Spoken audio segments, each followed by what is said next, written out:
Le conflit contre la secte islamiste Boko Haram a débuté en juillet 2009 avec un soulèvement à Maiduguri, la capitale de l'État de Borno, au Nigeria.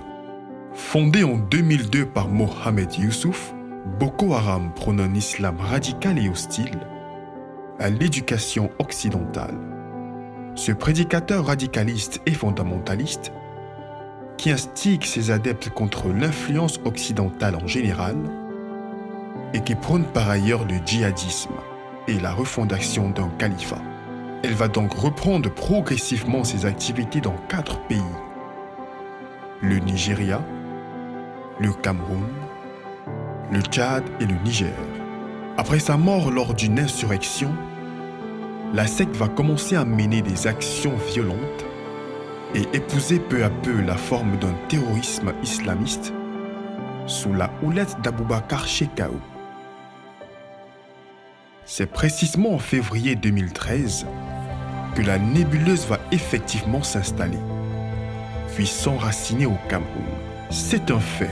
L'affrontement entre les forces fédérales nigérianes et ce mouvement a fini par s'étendre à l'extrême nord du Cameroun, qui, sur le plan géographique, est une région voisine de l'État de Borno, au Nigeria. Les premières actions offensives du mouvement dans l'extrême nord ont débuté en 2013. Depuis un peu plus de 10 ans, cette secte islamiste mène des attaques violentes contre les populations civiles dans cette région du Cameroun, provoquant la désolation, des déplacements massifs de personnes et semant la terreur. Le groupe a revendiqué de nombreux actes terroristes et maintenu une présence menaçante pour cette région. L'extrême nord est la région la plus peuplée du Cameroun, partageant avec les populations du nord-est du Nigeria des similitudes culturelles, linguistiques, religieuses et les activités économiques allant du commerce des produits de première nécessité à l'élevage ou l'agriculture. C'est en outre l'une des régions les plus pauvres du Cameroun et celle où le taux de scolarisation est le plus faible, soit 20,53%, et le taux de fécondité le plus élevé, soit environ 5,9 enfants par femme. La combinaison d'une faible intégration nationale de l'extrême nord, due à des causes profondes, notamment le réseau de collaborateurs locaux, les problèmes de société, la précarité de la sécurité, la pauvreté, a fait de cette région un espace très perméable aux activités criminelles. Ainsi, Boko Haram a trouvé un terrain propice à ses desseins terroristes et a su exploiter ses vulnérabilités pour faire de cette région, au début de la crise, une zone de repli, un vivier de recrutement et un grenier de ravitaillement.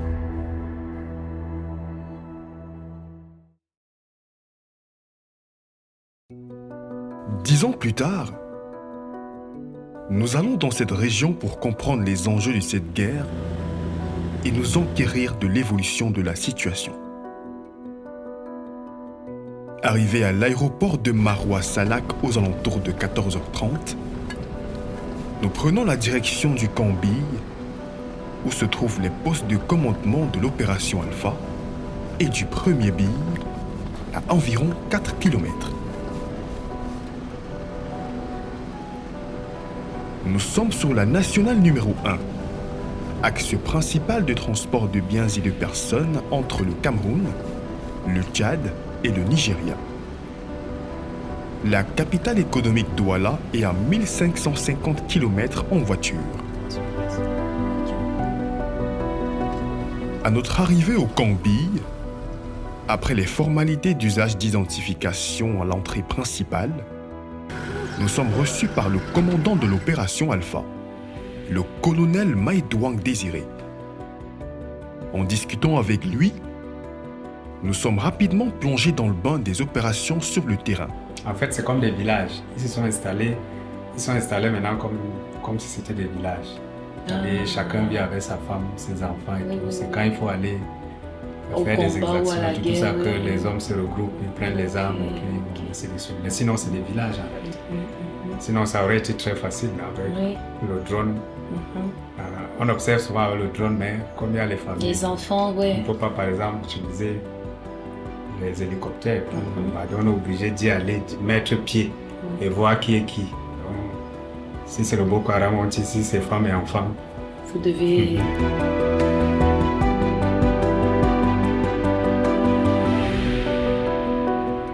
Au départ, pratiquement toutes les bases qui étaient là le long de la frontière avaient été occupées par Boko Haram. Par la suite, quand les forces armées nigérianes ont commencé à faire des opérations, elles ont récupéré toutes ces bases. Combien?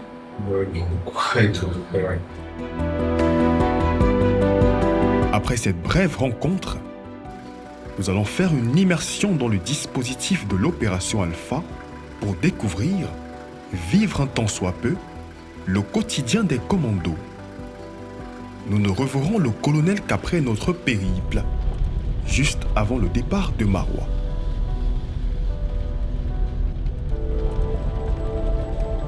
Nous allons à Mora, chef-lieu du département de Mayo-Sava, où est basée la 4e unité légère d'intervention du BI Zone Centre, Opération Alpha.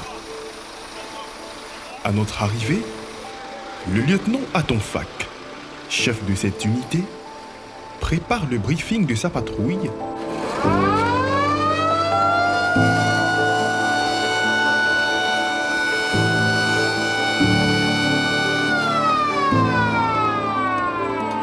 Patrouille de Limani en place.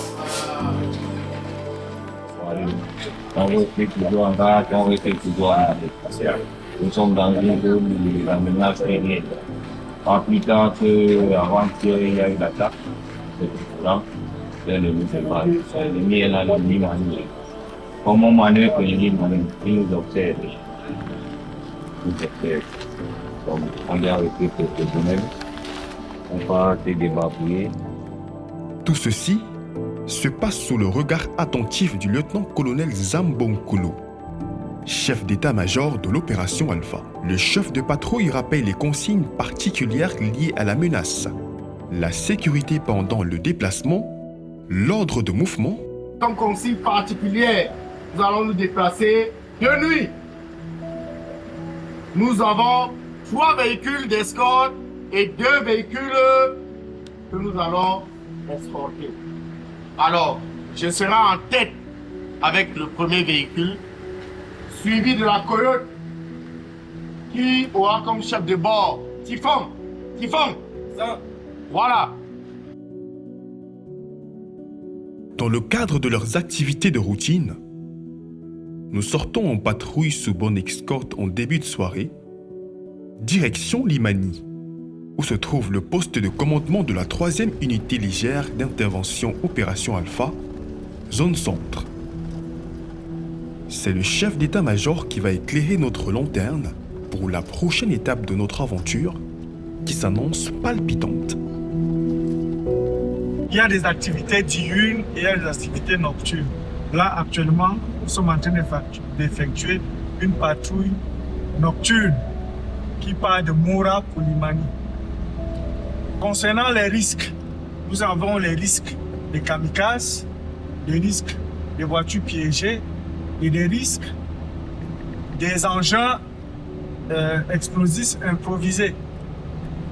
Mais jusque-là, nous avons des spécialistes qui réussissent à neutraliser tous ces différents risques que nous avons. Pour lui, le BI ne peut mener aucune action efficacement sans le soutien de la population qui entend, voit et sait tout partout. D'où l'implacable nécessité de créer une relation fusionnelle entre l'armée et la nation, d'où le concept armée et nation. Parlons beaucoup des populations parce que d'abord, les populations, sans les populations, nous ne pouvons mener aucune action efficace. Les populations nous aident de manière efficace à mener nos actions.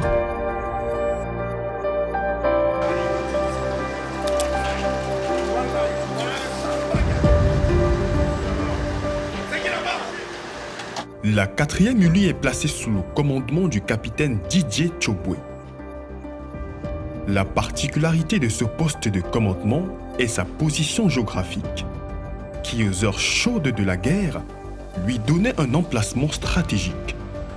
En effet, à quelques encablures dans les arrières de cette base, 2 km environ, se trouve un village nigérian, Tarmoa.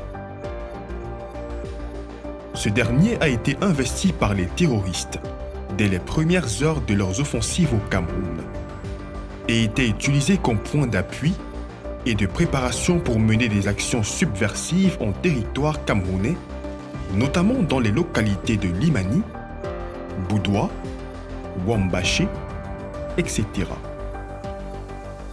Le 15 octobre 2014, 2 bases avaient été attaquées simultanément, dont Limani et Amchide, une unité du Bison Sud située à quelques kilomètres.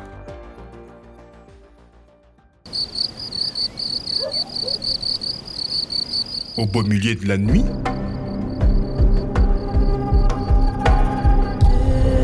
à peine croyable, nous allons vivre une scène inédite. La cellule renseignement de l'opération Alpha aurait annoncé depuis 24 heures les possibilités d'attaque d'une des bases billes dans la zone contiguë entre la zone centre et la zone sud du théâtre de l'opération Alpha. Les unités sont donc toutes en alerte, parées à toute éventualité.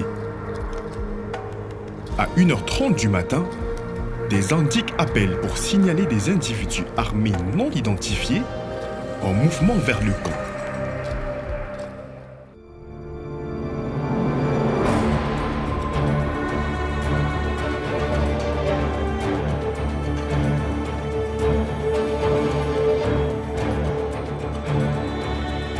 C'est le branle-bas total.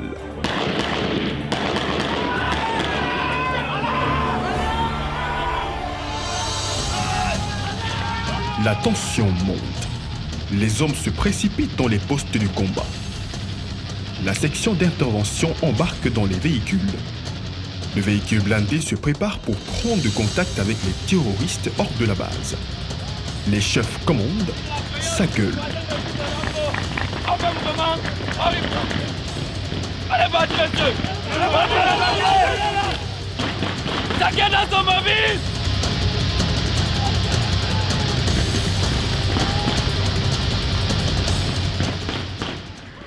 Les liaisons sont établies entre les différentes chaînes de commandement. Le commandant de la zone donne des orientations à travers des opérateurs radio en poste dans le Command and Control Room. Ça y est, nous y sommes, au cœur de l'opération. Tout se passe sous notre nez, mais impossible d'être en première ligne. Les officiers présents refusent de nous laisser embarquer pour filmer la scène. Disent-ils, nous n'y sommes pas préparés, mais déjà nous sommes sous le choc. Arrivant à peine à tenir les caméras, ça siffle sur nos têtes. Ah, ma jambe! C'est bon, mon minot. Allez! Tu dois la plus aider.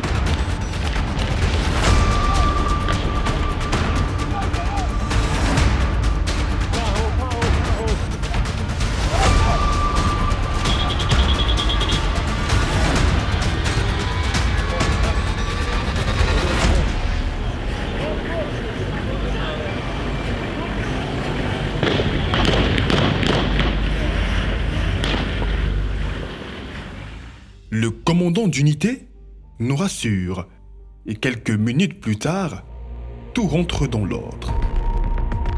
Plus un seul coup de feu. Le capitaine Didier Tchobwe commande le contrôle des effectifs et du matériel avant de prendre le compte rendu de la section d'intervention qui est à l'extérieur. Grâce à la promptitude et à la réaction de la sentinelle de l'Oscar 5, nous avons pu être alertés et les hommes se sont déployés. Bravo tout le monde! Voilà, le bilan de cette action est le suivant. Côté ami, nous avons eu un blessé léger, le caporal Ngoua. qui a été pris en charge par l'infirmier de la compagnie. Malgré le retour au calme et la stabilisation du blessé, la tension persiste. Les combattants restent en position dans leur poste.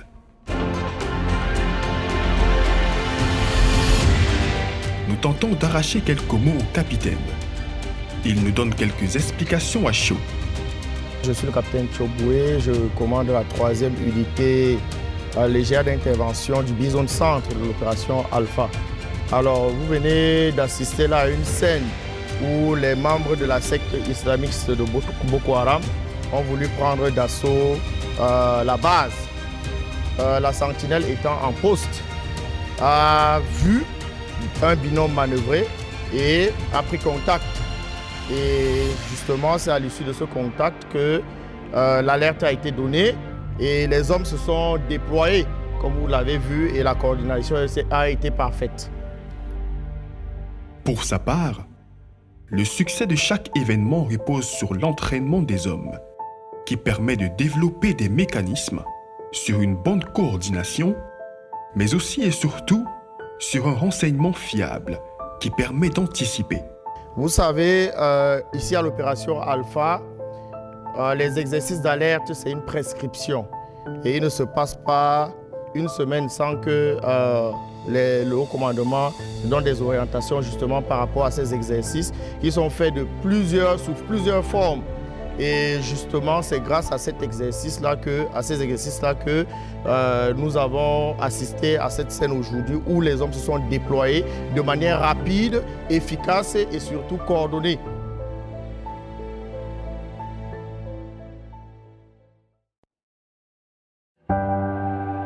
Ce matin, nous nous déplaçons pour Amchidé, une localité située dans la zone de responsabilité de la zone sud du théâtre Opération Alpha.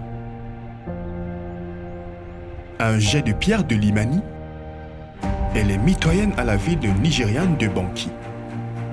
Amchidé, tout comme Limani, ont constitué l'épicentre de la guerre entre Boko Haram et les forces camerounaises, à tel point qu'elles ont été considérées comme le nœud gordien du conflit. C'est donc compréhensible que les affres de la guerre se soient fait le plus ressentir dans ces localités, comme nulle part ailleurs.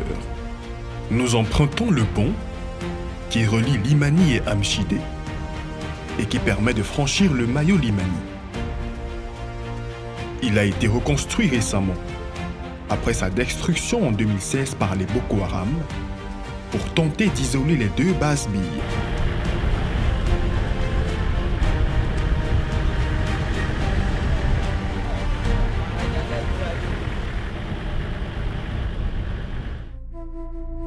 En passant par ce village, nous prenons le temps de nous arrêter pour observer de près les dommages causés par la guerre. Sur notre chemin, des maisons, étalages, boutiques, commerces, chantiers abandonnés et certains ravagés. Non loin, nous pouvons apercevoir la frontière nigériane. Nous rapprochons le drone le plus près possible, tout en respectant la limite et apercevant quelques bâtiments au loin et entendant des voix, certainement provenant d'une école, à l'abandon.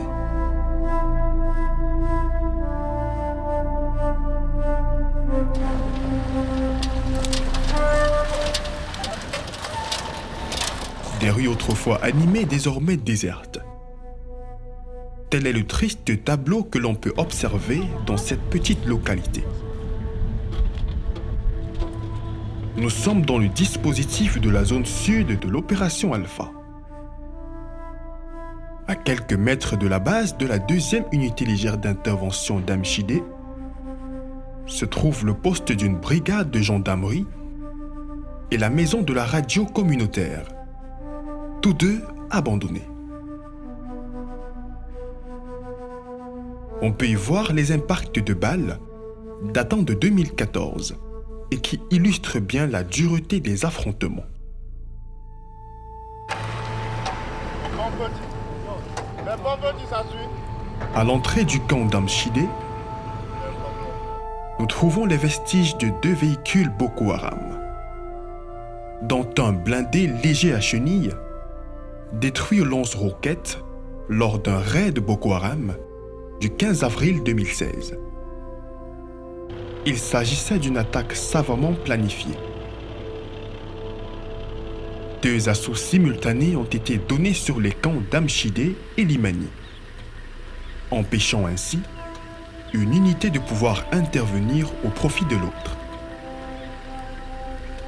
Des attaques à la voiture piégée, irruption dans la base de Amchidé, massacre de la population, emploi d'armes lourdes, tout a été mis en œuvre de façon synchronisée et organisée pour conquérir cette zone. Si les attaques ont été repoussées au niveau des bases, le BI a perdu des hommes dans les postes avancés pendant l'affrontement. Les populations ont été décimées à l'arme lourde et à la machette pour certains. Des enfants ont été décapités et des femmes éventrées sous prétexte qu'ils sont des mécréants. Des maisons ont été incendiées. Bref, le massacre était à son comble. Face à une horde d'1 millier de terroristes Boko Haram, avec la complicité des réseaux, le BI a renversé le rapport de force et rempli le contrôle des 2 localités. Les Boko Haram n'auraient jamais perdu autant d'hommes dans un affrontement direct avec les forces camerounaises que ce fameux jour.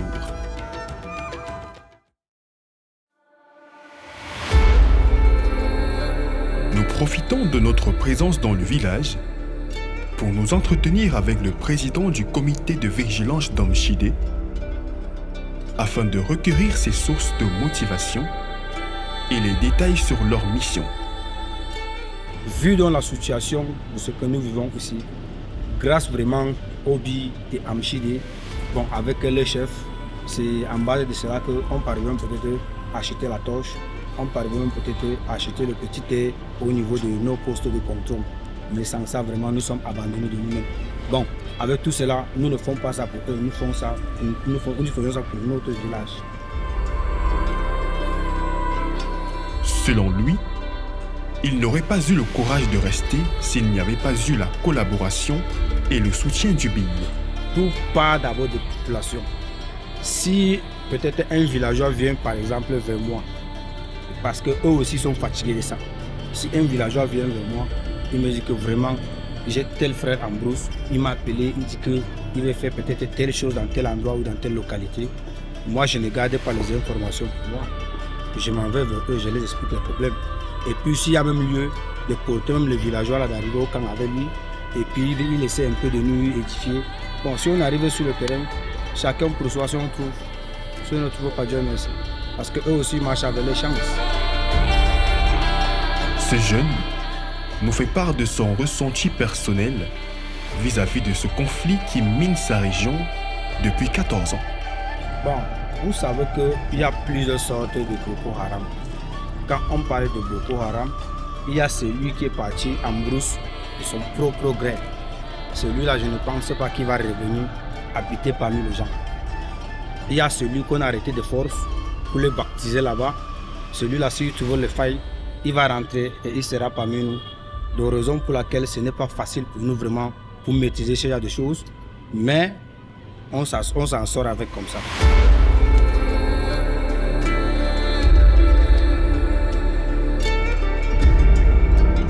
Nous sommes projetés à Limani.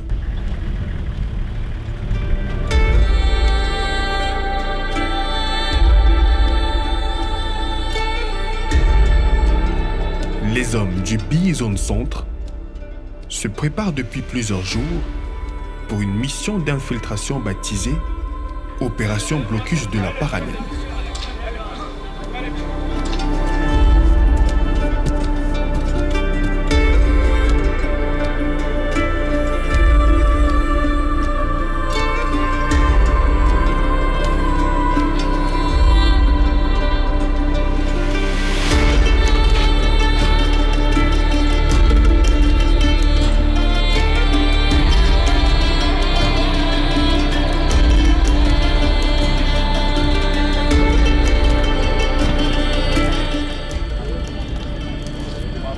L'opération est supervisée par le colonel Nkulu Nzambo, chef d'état-major de l'opération Alpha, et à ses côtés, le capitaine Zerem Collins, chef cellule transmission de l'opération Alpha.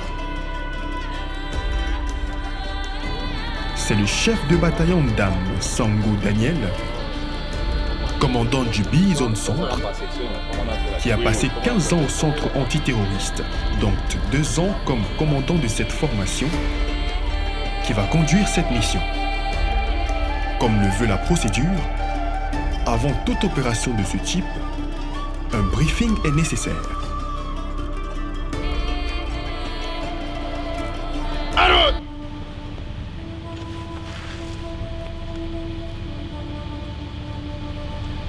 L'ensemble de la force, blocus parallèle rassemblé. 196 présents, prêts pour le briefing. À vos ordres, mon commandant. Force. Blocus de la parallèle à mon commandement. Repos. Dos.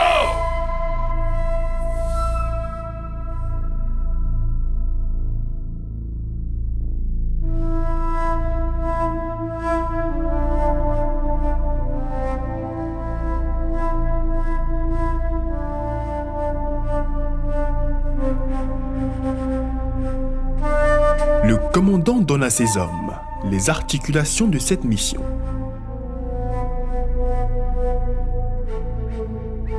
Nous allons occuper le terrain sur une profondeur, sur un flanc de 25 km. Notre force est articulée en 3 task force. Et chacune des task force a 2 sections. Notre effectif nous permet largement de mener notre mission en toute sécurité et en toute sérénité. Est-ce que c'est clair? Oui. L'ennemi auquel nous aurons affaire sera maximum à la fois de la valeur de 40 combattants armés. Enfin, il conclut en donnant quelques éléments qui constitueront les facteurs de succès de cette mission. En faisant des ratissages dans les fuseaux qu'on nous a indiqués. Et inutile de vous dire que lorsqu'il y aura contact, le bilan qu'on attend.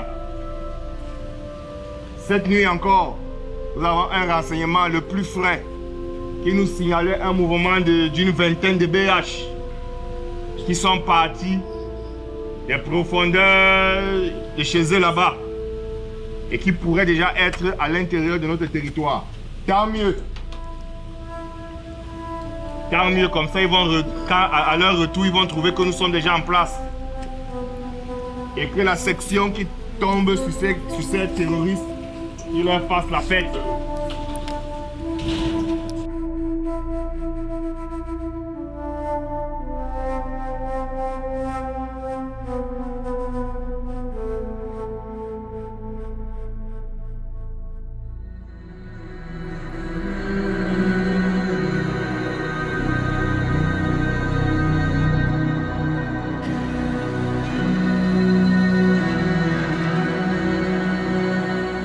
Il est 1h20 lorsqu'une patrouille de 4 véhicules, dont un blindé en tête de file, quitte la base pour une reconnaissance de l'axe qui va emprunter toute la force.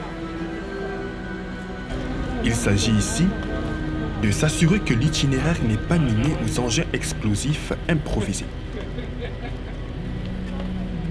Nous sommes sur l'axe dit parallèle en direction de Gadadja. Cette route est connue pour être particulièrement dangereuse de nuit, étant donné qu'elle jouxte la tranchée transfrontalière Nigeria-Cameroun.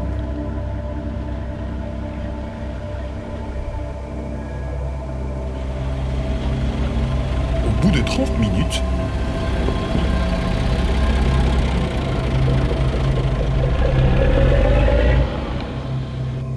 les véhicules qui s'arrêtent et éteignent les phares.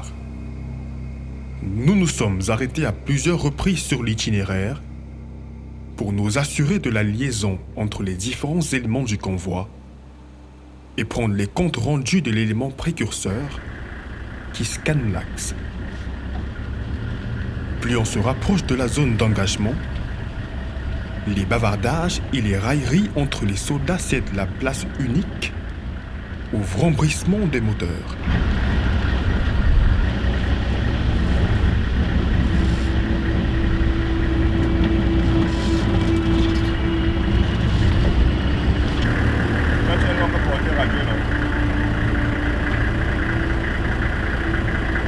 Les véhicules s'arrêtent tous devant un poste avancé de la force multinationale mixte.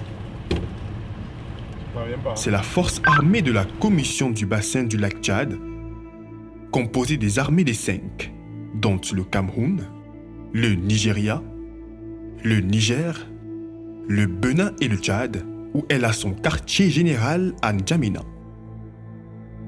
La suite de la mission sera à pied. Début de l'infiltration pédestre. Il faut rester furtif pour conserver la discrétion et réussir à avoir l'effet surprise sur l'objectif. Pas de bruit, pas de voix et surtout pas de flash ou de lumière caméra ou d'appareil photo.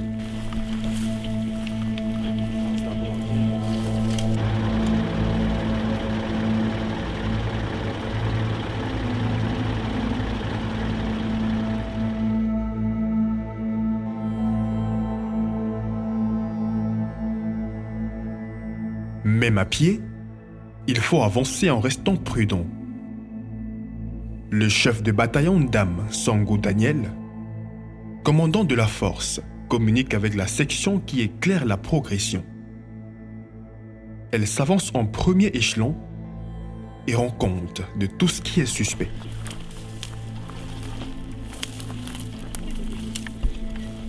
Parfois, nous devons nous arrêter, nous poster devant plusieurs minutes avant de poursuivre l'infiltration. Avec nos DM là, je le dis, les DM qu'on a en journée. C'est quand même 11. Avec nos DM là. La pénétration peut commencer. Je le dis, les DM qu'on a. Plus on avance, plus on sent la pression monter. Nous avançons prudemment au rythme des commandos qui semblent être à leur aise. Au fur et à mesure que nous pénétrons les profondeurs de la savane, la tension monte graduellement. Partagée entre la peur de se retrouver au milieu d'un accrochage, les sensations palpitantes de l'inédite aventure et la sensation de sécurité que d'être avec les forces spéciales, bref, un cocktail d'émotions qui ne détourne pas de l'objectif.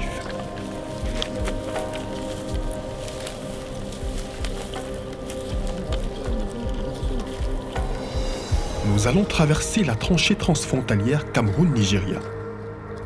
Creusée il y a des années de cela pour empêcher les incursions motorisées des terroristes Boko Haram. Il faut dire que la goutte d'eau qui a fait déborder le vase en juillet 2014 pour que le Cameroun entre officiellement en guerre contre les Boko Haram, c'était un raid blindé sur la carrière exploitée par l'entreprise Sino Hydro. Cette tranchée permet également de canaliser les déplacements vers des points contrôlés. Il est 3 heures. Les derniers hommes traversent la tranchée. Nous continuons l'infiltration jusqu'aux abords de l'un des objectifs.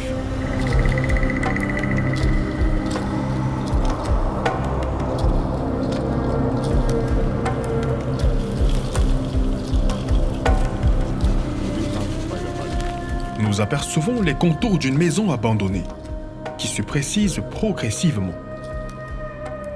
Les commandos vont effectuer une reconnaissance. Bouclage, pénétration et fouille de l'objectif suspect.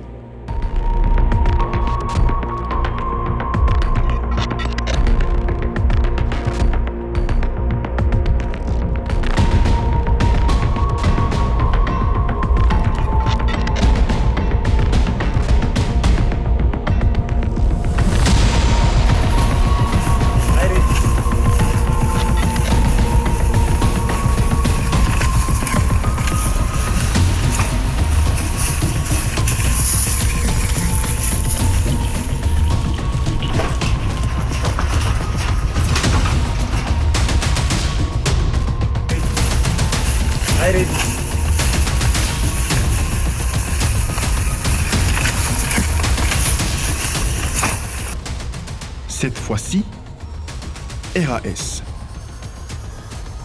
Les hommes du CBA Ndam N. Daniel se réorganisent pour continuer la mission.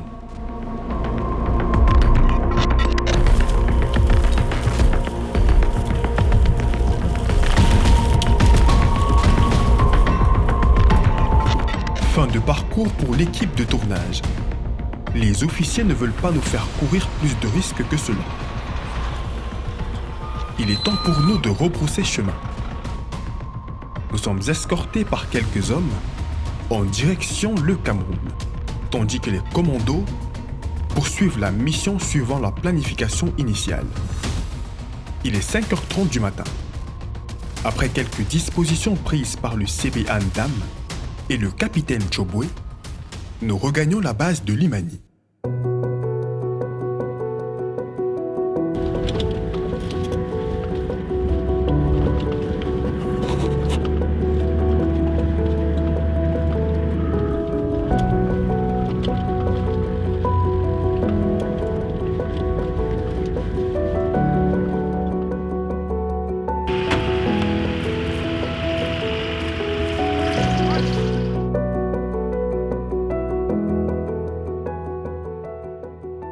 Une fois en sécurité au camp, nous pouvons suivre la suite de la mission depuis la salle des opérations.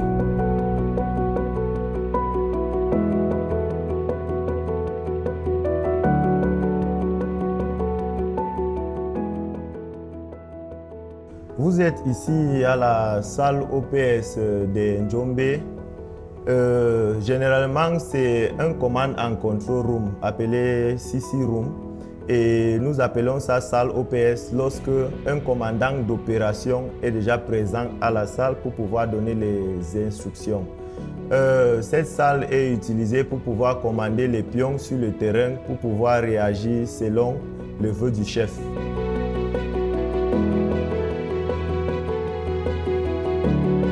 Comme équipement dans cette salle OPS, si vous regardez, vous allez d'abord constater un appareil de surveillance qui sert à surveiller le camp avec un dispositif de 360 degrés avec ses environs. Comme d'autres équipements, nous avons les moyens de communication, à savoir les moyens de communication tactiques qui sont les moyens de communication VHF. À part les moyens VHF, nous avons un téléphone Cisco qui utilise la connexion Internet pour pouvoir relier toutes les autres salles OPS. Nous avons aussi les moyens satellitaires que nous utilisons pour communiquer avec les forces sur le terrain et vice-versa lorsque nous ne sommes pas couverts par le réseau GSM. Et bien sûr, sans oublier notre réseau GSM, Orange, Camtel et MTN et la connexion Internet. Le CEM Opération Alpha nous explique comment le poste tactique avancé supervise l'opération à distance. En effet, concernant l'opération qui a débuté ici dans le poste de commandement de Limani, il y a un ordre d'opération ou, si vous voulez, un ordre de conduite qui a été soumis hier soir et qui prévoyait des instructions de coordination. Ce qui fait que tous les 2 heures, le responsable des forces sur le terrain doit me faire le point.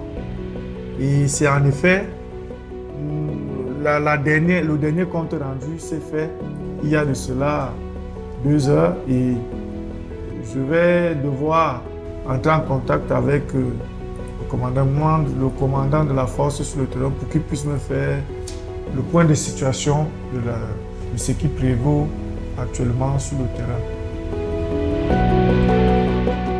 Il tente alors de joindre le CBA Ndam El Daniel sur le terrain pour avoir un point de situation en temps réel. Spider, ici Zulu Palais.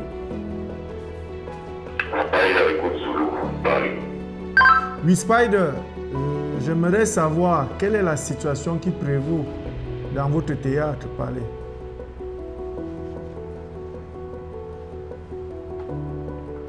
La force exécute actuellement le temps 2, tel que prévu dans la planif.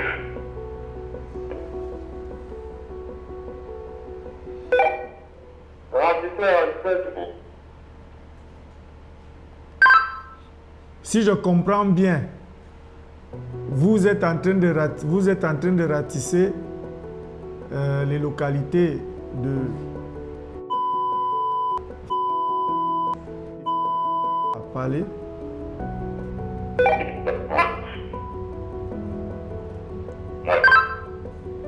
Dans les forces Alpha et Charlie. Dernier contact pris avec Thanatos par contact Iridium à 16h. Le ratissage et ils sont en mouvement actuellement vers le bloc 2. Parlez. Reçu. Pendant ce temps, le caporal Daouda Sali, secrétaire de la 3e unité légère d'intervention BI Zone Centre, relève toutes les activités dans un journal de marche devant servir pour les rapports et la constitution des archives.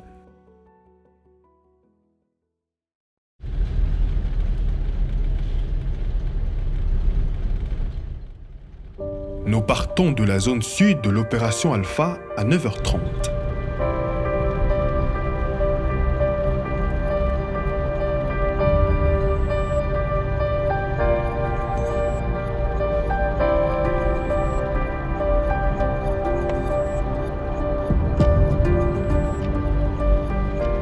Nous marquons un premier arrêt au camp de Amchidé, puis passons devant la base de Limani, puis passons devant la base de Kolofata, où se trouve le poste de commandement de BI Zone Sud, Opération Alpha, et commandé par le lieutenant-colonel Meyomessé.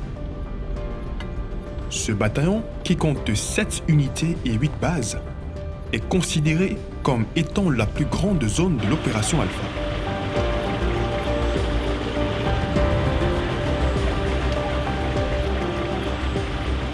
Nous arrivons à la limite des zones de responsabilité de ces 2 unités. Leurs 2 patrouilles font jonction et nous sommes transférés à celle de Goudzavriket pour la suite de l'aventure. Sur notre itinéraire, des postes d'autres forces, celle par exemple du 42e BI à Zamga.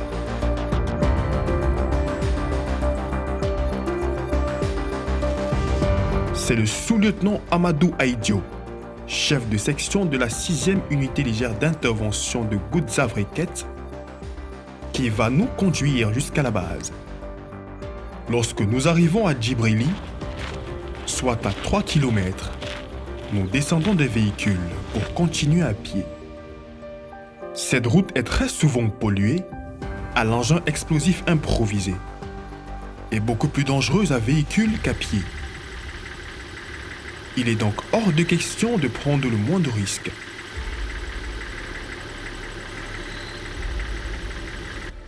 Les véhicules nous suivent lentement et les chauffeurs s'efforcent de rouler sous les traces des pneus de ceux qui les ont précédés.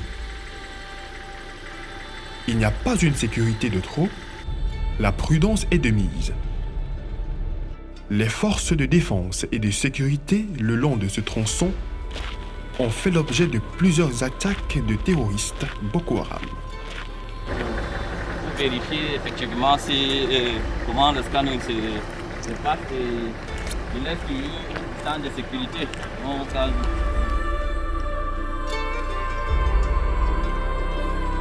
Le démineur repère un objet suspect caché sous le sable fin.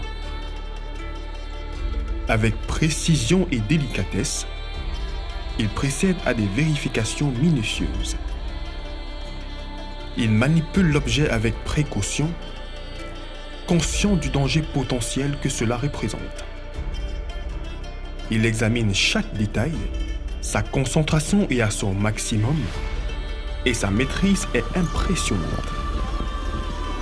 Après de longues minutes d'investigation, il déterre un objet inoffensif, mais la fouille en valait la peine.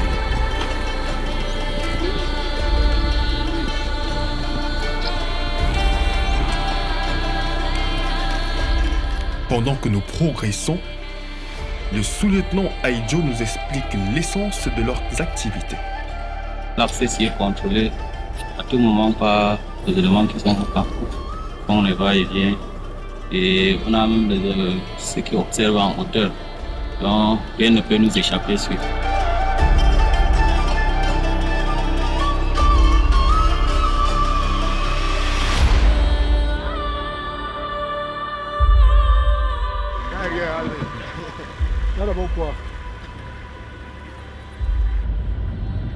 Nous arrivons finalement à la base saine et sauf.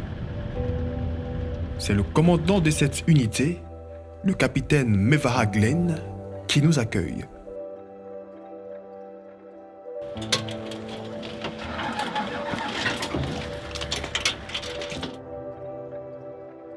Il nous conduit dans son bureau où nous faisons rapidement connaissance avec son chef, le lieutenant-colonel Meyo Messé, commandant du Bison Sud, Opération Alpha. À l'extérieur cette fois, c'est le commandant d'unité qui nous relate les faits sur l'incident dont ils ont été les cibles à 4 jours de notre arrivée. Il est question pour moi de préciser déjà, au début qu'il était aux environs de 2h15 minutes, le jeudi, le 15 février. La sentinelle était en poste à observer des ombres, c'est-à-dire un mouvement suspect. Et nos procédures, c'est d'abord d'alerter la CC Room, c'est-à-dire la salle opérationnelle, qui également a alerté tout le camp. À partir de là, nous avons observé un binôme qui a foncé tout droit vers le poste. À pied? À pied, oui. C'était vraiment un pas de course. A foncé à pied, tout droit. Son intention était claire. Se faire exploser à l'entrée principale et puis faire entrer le reste, le gros de la troupe ennemie. Donc c'était un mode opératoire. Déjà, il faut relever qu'ils ont eu à échouer une attaque en juin l'année passée, juin 2023. Donc je pense que cette fois-ci, c'était une tentative d'attaque en souplesse, c'est-à-dire s'exploser et puis faire entrer le gros des terroristes dans notre base. Ça s'est passé où exactement, mon capitaine? Le mur que nous avons derrière nous ici, c'était exactement ce qui s'est passé. Et la sentinelle venait, le kamikaze autant pour moi, venait tout droit. De cette direction? De cette direction.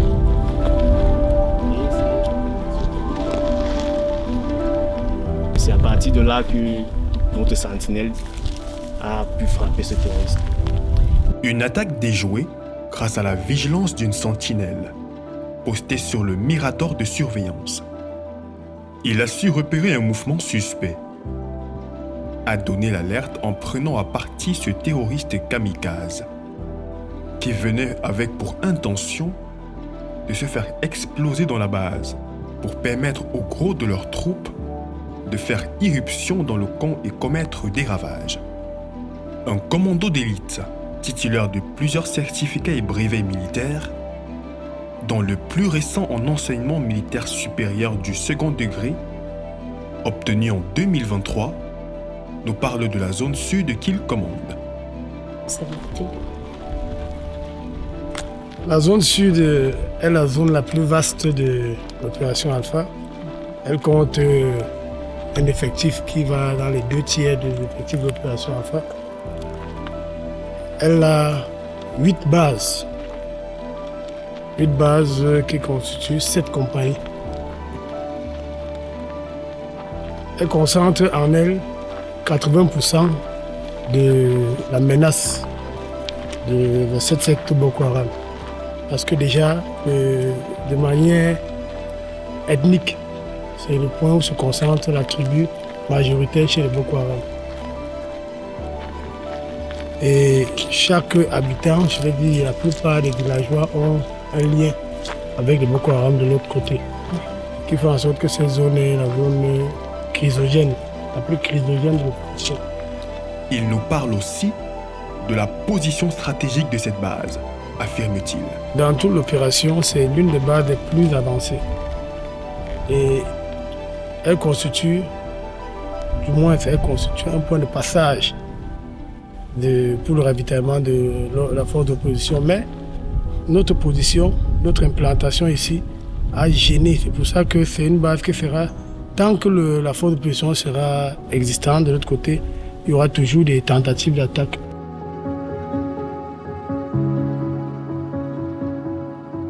Le mode d'action ennemi est connu. Le premier élément fonce en direction du camp concerné, crée la panique en s'explosant ou en balançant des explosifs parmi les commandos. Et le deuxième échelon profite de cet effet de surprise pour donner l'assaut. Cette fois-ci, mal leur en a pris. La vigilance du vaillant guerrier ne leur a laissé aucune chance. Notre position, notre implantation ici a gêné. C'est pour ça que c'est une base qui sera, tant que la force de pression sera existante, de l'autre côté, il y aura toujours des tentatives d'attaque à cette base parce que ça bloque carrément la mobilité de notre force. De là, nous allons découvrir une arme d'appui lourde de type canon, tractée de 20 mm. Sur le sol, des centaines d'étuis qui donnent un aperçu de son emploi. Le lieutenant Fendoun Mohamed nous donne des détails sur son efficacité et sa portée. Là, nous avons un canon de 20 mètres qui a une portée presque de 5 km. Et nous allons effectuer des tirs.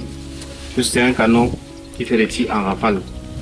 Donc nous allons effectuer des tirs de presque 9 munitions. Des terroristes en post-observation ont été aperçus au loin sur le mont Iawa, au Nigeria. Un des derniers points forts et de retranchement de la secte terroriste. 5 km environ. Je décompte. 3, 2, 1. Feu! C'est dans l'objectif de neutraliser la cible en observation qu'ils effectuent ces tirs. Des salves de tir suffiront cette fois pour les empêcher de continuer leur mission d'observation.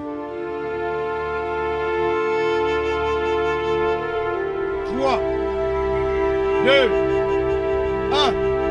Feu!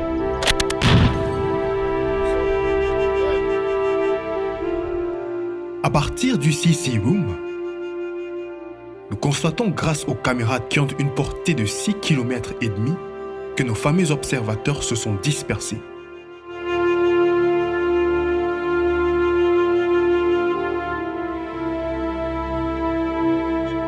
Accompagnés du lieutenant-colonel Meyo Messé, nous partons à Kolofata, poste de commandement du Bison Sud.